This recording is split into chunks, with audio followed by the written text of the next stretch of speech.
მაგრამ ეხა რავი როცა საქმე ისეთ რაღაცას ეხება მე მგონი მეც პირადად სიმართლე რო გითხრა აი სულ კითხებს ვსვავ რომ აი როგორ და რანაირად და იქნება ცდარია და რაღაცა რა რომ იმიტომ რომ დაინტერესებული უნდა იყო რომ ბევრი რაღაცა შეისწავლო კაი ხო ზუსტად რა და აი ეხა მე რასაც უყურებ მართლა გულით ვიზახი ძმაო არა დედას გეფიცები თუ რაღაცა ანუ მიკერძოვება და არანაირ ძმაო აი ლუკა რასაც ლაპარაკობს არც ვაკებ არც არაფერი ძმაო აი ვერ პოულობ ძმაო რომ აი რაღაცა სისულელე თქვას რა იმიტომ რომ ჯერ ხო რაებს აზროვნებს და რეებს ხო და მე კიდე რავი ანუ ისეთ რაღაცებს ხსნის და აი იმაზე რა ქვია რა ქვია ისა კაცო ცდომილება რა ცდომილება წინააღმდეგობები რა აი ეხა რო უყურებ აი ყურანში ჯერ მარტო იმდენი რაღაცეებია ხო ნათქვამი რომ მე საერთოდ არც ვიცი კაცო არც მაგ წაკითხული ყურანი მაგრამ ეხა რასაც კი იძახის ეთახმებიან რომ ხო ეგრია და კი ბატონო ხო რომ აი რა ჩემთვის ეხა მაგალითად ეგ და თან მით უმეტეს ანუ 7 საუკუნით მერე დაიწერა ხო ეხა ისა რა ქვია ყურანი ხო და შესაბამისად რავი ეხა 7 საუკუნით მერე რო წერ თუ ჭეშმარიტება უფრო ნაკლები ცდომილება უფრო ნაკლები კი ზოგადად ცდომილება საერთოდ არ უნდა გქონდეს მაშინ ვიდრე მანამდე ადრე რაც დაიწერა ჭეშმარიტებას თუ გამარჯობათ როგორ ხარ ისლამ კარგად ხო როგორ გამარჯობათ ნო აკაკი შეგიძლია ერთი ცდომილება მაინც მოიყვანო ყურანიდან მე შემიძლია რავი რამდენიც გინდას მაო აი ლუკა გეტყვის უკეთესად აგიხდი მე შემიძლია ოღონდ მართლა გულწრფელები ხმამაღლა უნდა წავიკითხოთ ვინმე უნდა წაიკითხოს ხმამაღლა რა ყურანის მეოთხე სურას 82 აიათი ეგ არის სტანდარტი ხა ანუ სტანდარტი ერთ წიგს თავისთვის დაწესებული და ეს სტანდარტი წავიკითხო და მე გეტყვი შეცდომებს 4 არა ერთ წამი თქვენსაუბარში ჩავეძრები რატო გინდა რომ მაინც მას დააკითხო და შენ არ უთხრა რატო გინდა რომ სხვა წაიკითხოს ხო იმიტომ რომ ანუ ზოგადად ადამიანი თვითონ რო კითხულობს ანუ უკეთესად იაზრებს რა წაკითხულს იმიტომ რომ ხშირად ყოფილას რომ რა პრობლემას ხედავს და კი ბატონო რა ხო ანუ ისი რა არის რა გეტყვი რატომ მინდა რომ სხვა წაიკითხოს იმიტომ რომ მე რო ვკითხულობ ძირითადად მე უკითხავ ხოლმე მაგრამ ანუ ზოგადად თვითონ რო წაიკითხო ჯობია იმიტომ რომ უკეთესად გაიგებენ რა თორე მეც მაგ გახსნილი და მე შემიძლია წავიკითხო არ არის აუ მე პირიქით ავარი მე და ვერაფერს ვერ ვიგე პირიქით სხვისი მოსმენილი უფრო კარგად შემიძლია ხო ზოგადად ძირითადად მეც მასიავარ სხვისი მოსმენილი მერჩევა და მე და რაღაცა. შენ მე წაიკითხავ ხოლმე, მაგრამ ნუ რა ვიცი, ისლამა მინდა რომ თვითონ წაიკითხოს. იმიტომ რომ ისლამი პირიქითაა. წაიკითხულს უფრო კარგად იგებს. აი მე რო ეხლა ყურანი ყავს ტელეფონში ჩემი ხმა დაიკარგება და შეიძლება კომპიუტერთან ციხე. რა ტელეფონი ეულ წამი ვასწავლი. რა ტელეფონი დაგწვა? ვასწავლი. ანუ ეკრანის გაყოფა შეიძლება და ორი აპლიკაციის ერთდროულად გამოყენება და მაგ პონჩი რომ თან შეუძლია TikTok გახსნას თან Google-ში დასერჩოს და მაგით ვეუბნები. აუ, პიქსელებში პრო. აუ, პიქსელზე აღარ მახსოვს, კაი. ისე მომენტი გითხო შობია. კაი, მე წავიკითხავ რა.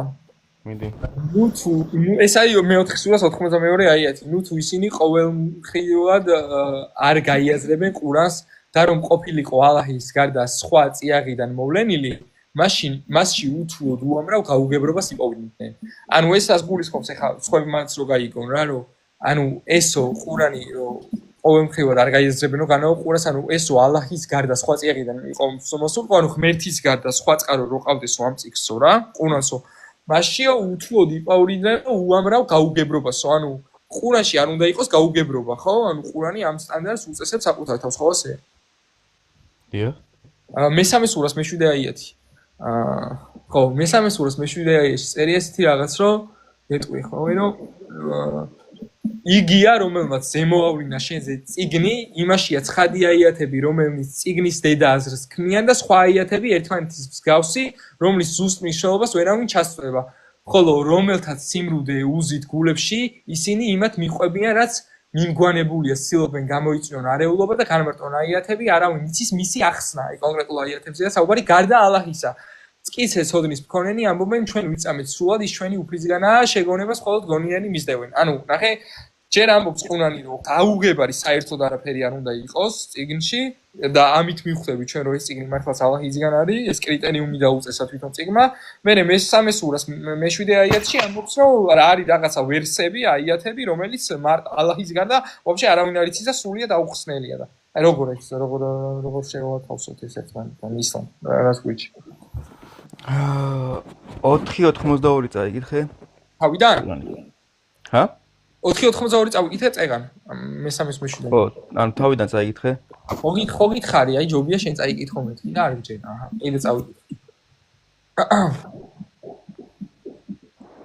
თავი მასკი მომეკიდე ისე ვარ ნუ თუ ისინი ყოველმხრივად არ გაიაზრებენ ყურას და რომ ყოფილიყო ალაჰის გარდა სხვა წიაღიდან მოვლენილი მასში უთუოდ უამრავ გაუგებრობას იპოვნიდნენ ანუ გაუგებრობა არ უნდა ვიყო ან თუ ეშმაკის შეხედე ამბობს რომ ანუ 4.92 ხარაზე საუბარი რომ ყურანში წინამდებობები არ არის ხო ასეა გაუგებრობა სიტყვა გაუგებრობა ხო გაუგებრობა წინამდებობები არ არის 3 და 7 განმარტავს რომ ყურანში არის ცხადი და მეტაფორული აიეთები არა ცხადი და მეტაფორული სიტყვა არ არის ნახსენები არის გაუგებრობა ანუ უყურე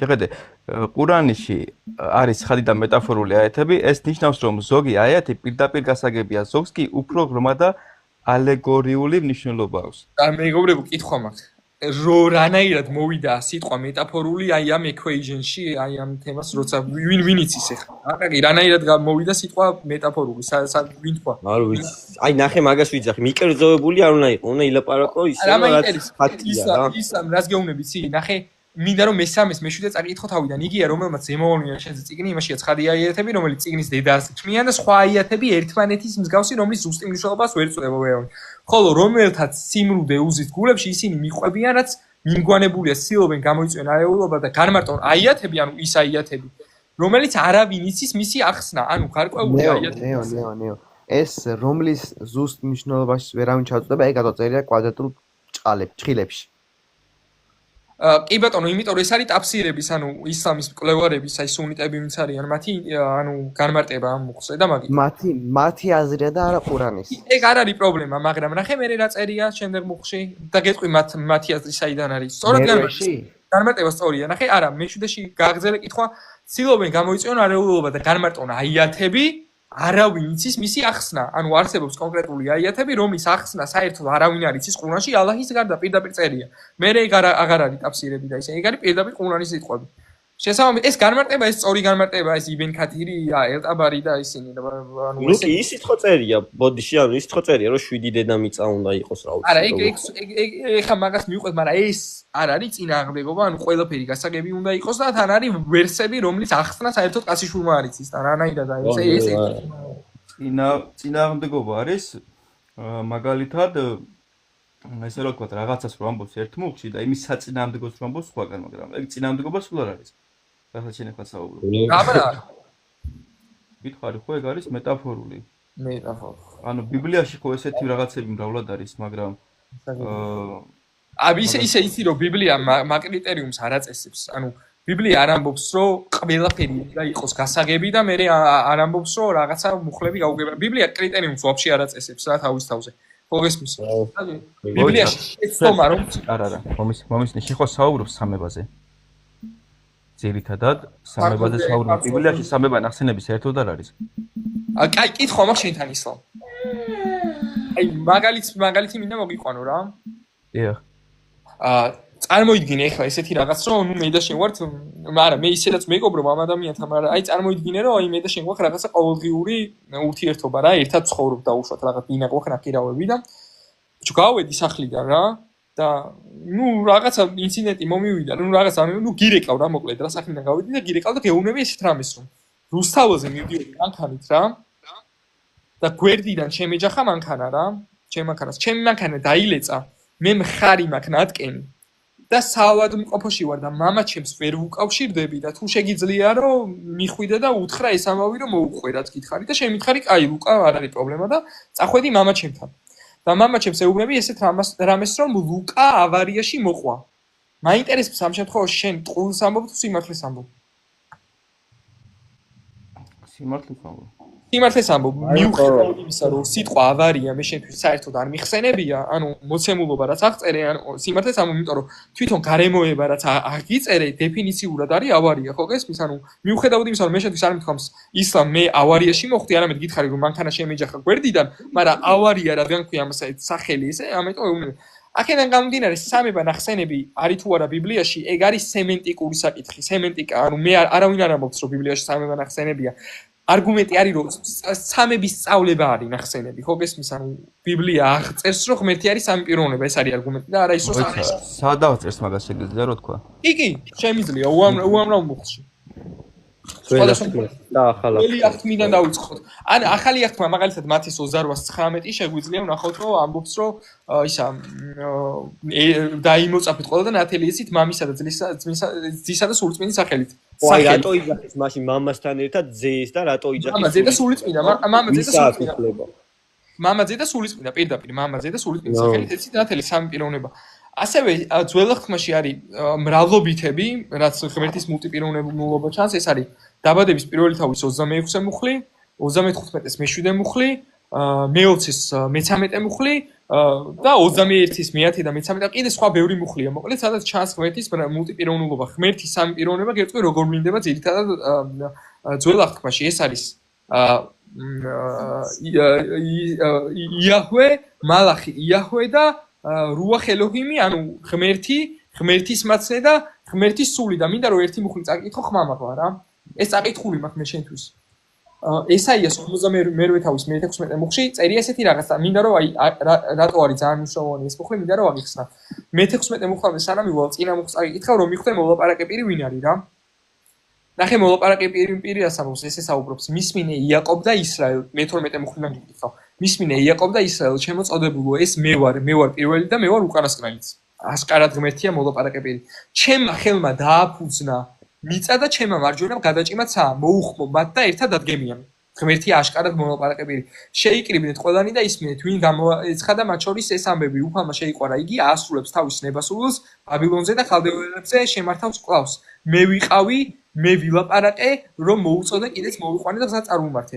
მომიახლოვდით და ისმინეთ. ეს მომიახლოვდით და ისმინეთ ეს საიდუმლოდ არც თავიდანვე მილაპარაკნია, რაც რომ ეს მოხდა. მე იქავარ ახლა კი უფალმა ღმერთმა და მისმა სულმა მომავლინა. ანუ მოლაპარაკე პირი, რომელიც ამბობს რომ მიწა და ცა დააფუძნა და დაუძახებს და ერთად შედგენ რაღაცა სასწაულ რაღაცას ამბობს, აი რაღაცა ღმერთის ატრიბუტს ამბობს რომ ღმერთმაო და მისმა სულმა გამოგზავნაო. ანუ ყოვლის შემოქმედი პიროვნება ამბობს რომ ღმერთმა და მისმა სულმა გამოგზავნა. აქ სამი პიროვნება ჩამს ყველაზე ნახავ ჩემი აზრით უნდა. მოგესმის და ეს სწავლება ძველი აღთქმის ასე ვთქვათ რა ისლამ. დრო ღმერთის სამება. რა შეეხება ტერმინს დაბადება 6:4 ისმინე ისრაელო უფალო ჩვენი ღმერთი ერთია. ანუ აქ ერთ ღმერთზე ხო არის საუბარი? ეგ დაბადება არ არის, მეორე რჯულია. დაბადება 6:4 ნახე აბა. დაბადება თუ მეორე რჯულის 6:4-ია. დაბადება უნდა იყოს. არა, გეშლება. მეორე რჯულის 6:4-ია, ეგ დაბადება არა. მეორე რჯულის 6:4-ია, მოიცა ვნახავ მაგას. მეორე რჯული. მეორე რჯულის 6:4 შეხედე.